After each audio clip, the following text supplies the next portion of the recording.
Hello friends, welcome Delhi to Chennai kitchens. North சைடில் ஒரு ஃபேமஸான ஒரு டிஷ் தான் இன்றைக்கி நான் செய்ய போகிறேன். குளிர்காலத்தில் வந்து அதிகமாக செய்வாங்க.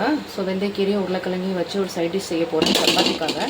கடுகெண்ணெயில் செஞ்சால் இன்னும் ரொம்ப நல்லாயிருக்கும். பட் இப்போ எங்கிட்ட கடுகெண்ணெய் அவைலபிளாக இல்லை.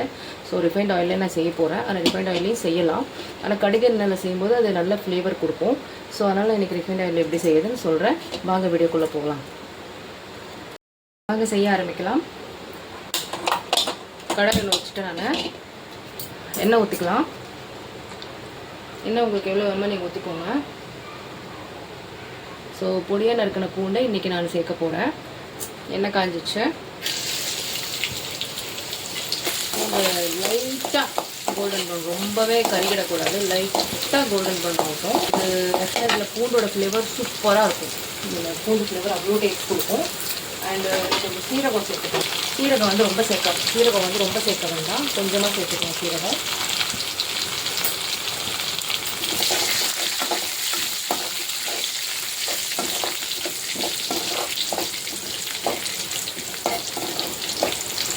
இது நீங்கள் செஞ்சீங்க அப்படின்னா, அதாவது ஒரு 2-3 வீட்டுக்காவது கண்டிப்பாக அந்த வாசனை தெரியும். நீங்கள் இந்த வெந்தயக்கீரையும் உருளைக்கிழங்கும் நீங்கள் வந்து வெந்தயக்கீரை வச்சு ஏதோ டிஷ் செய்கிறீங்க அப்படின்னு சொல்லிட்டு கண்டிப்பாக ஒரு 2-3 வீட்டுக்காவது அந்த வாசனை போகும். ஸோ கண்டிப்பாக ட்ரை பண்ணி பாருங்கள். ரொம்ப சிம்பிள் ரெசிபி. ட்ரை பண்ணி பாருங்கள். பூண்டு வதங்கிருச்சு. வெந்தயக்கீரையை போட்டுக்கலாம். வெந்தயக்கீரையை வந்து நான் க்ளீன் பண்ணி இதை வந்து பொடியாக கட் பண்ணி வச்சுருக்கேன். இதை அப்படியே சேர்த்துக்கலாம்.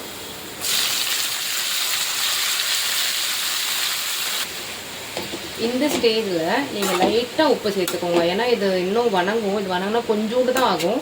ஸோ அதனால் இந்த ஸ்டேஜில் கொஞ்சமாக உப்பு சேர்த்துக்கோங்க. அப்புறமா உருளைக்கிழங்கு போடும்போது உப்பு சேர்க்கணும். ஸோ அதனால் நிறைய சேர்த்துட வேண்டாம், உப்பு அதிகமாகிடும். ஸோ கொஞ்சோண்டு லைட்டாக உப்பு சேர்த்துக்கலாம். ஏன்னா அது வணக்கிறதுக்காக அந்த உப்பு பிடிக்கும் கொஞ்சம் கீரையில், அதுக்காக இவ்வளோ உப்பு சேர்த்தா போதும். இது நல்லா இது கலர் சேஞ்ச் ஆகி வரட்டும். நல்லா வணங்கி இது கொஞ்சம் சுண்டுட்டும். சொன்னதுக்கப்புறம் உருளைக்கிழங்கு சேர்த்துக்கலாம். அது வரைக்கும் வெயிட் பண்ணுவோம். மூடி வச்சிடலாம். மூடி போட்டு இது வணங்குற வரைக்கும் வெயிட் பண்ணி தண்ணியெல்லாம் சுண்டுற வரைக்கும் வெயிட் பண்ணுவோம். ஓப்பன் பண்ணி பார்த்துடலாம் சுண்டிச்சான்ட்டு. இங்கே பாருங்கள், தண்ணியெல்லாம் சுண்டி அந்த எண்ணெய் நான் சேர்த்தேன் இல்லையா, அந்த எண்ணெயெல்லாம் பிரிஞ்சு வந்துருக்கு. ஸோ இந்த ஸ்டேஜில் நான் வந்து உருளைக்கிழங்கு சேர்த்துக்கிறேன். இதோ உருளைக்கிழங்கு உள்ள பெருசாக கட் பண்ணி வச்சுருக்கேன். ஸோ இந்த ஸ்டேஜில் நான் உருளைக்கிழங்கு சேர்த்துக்கிறேன்.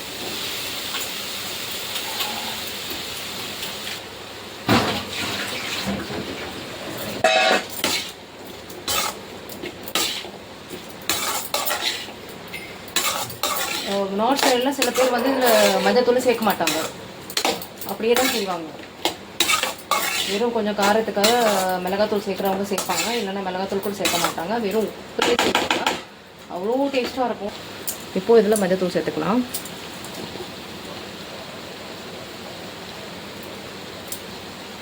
ரெட் சில்லி பவுடர் சேர்த்தாலும் ஓகே, காஷ்மீரி மிளகாத்தூள் சேர்த்தாலும் ஓகே. நான் இந்த வாட்டி காஷ்மீரி மிளகாத்தூள் சேர்க்காம ரெட் சில்லி பவுடர் சேர்க்குறேன். உங்கள் காரம் எவ்வளோ வேணுமோ நீங்கள் சேர்த்துக்கோங்க.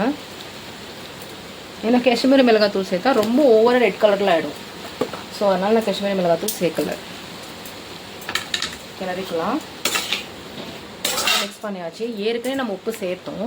ஸோ இன்னும் கொஞ்சம் உப்பு சேர்த்துக்கலாம்.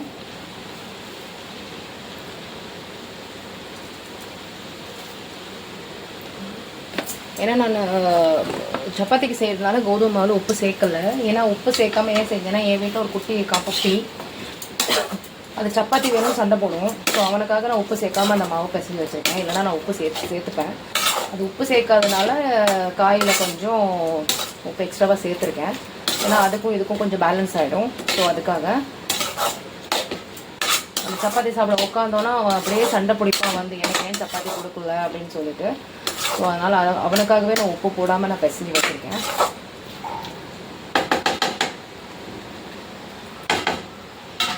நல்லா கிளறியாச்சு. ஸோ இதை வந்து மூடிட்டு நம்ம வேக விடலாம். அவ்வளோதான் ஃப்ரெண்ட்ஸ், ரெடி ஆகிடுச்சு. நான் கேஸ் ஃப்ளேம் ஆஃப் பண்ணிட்டேன். ஸோ உங்களுக்கு பிடிச்சிருந்ததுன்னா நீங்கள் ட்ரை பண்ணி பார்த்துட்டு எனக்கு கமெண்ட் பண்ணுங்கள். அண்ட் நான் இந்த யூடியூப் சேனலுக்கு புதுசு தான். ஸோ உங்களோட சப்போர்ட்டு எனக்கு கிடைக்கும்னு நான் நம்புகிறேன். அண்ட் லைக் பண்ணுங்கள், ஷேர் பண்ணுங்கள், சப்ஸ்கிரைப் பண்ணுங்கள். கண்டிப்பாக பெல் ஐக்கானை கிளிக் பண்ண மறந்துடாதீங்க. அண்ட் இதை ட்ரை பண்ணி பாருங்கள். இது அவ்வளோதான், இது ரெடி ஆகிடுச்சு. இதை சூடாக சர்வ் பண்ண வேண்டியதான். தேங்க்யூ.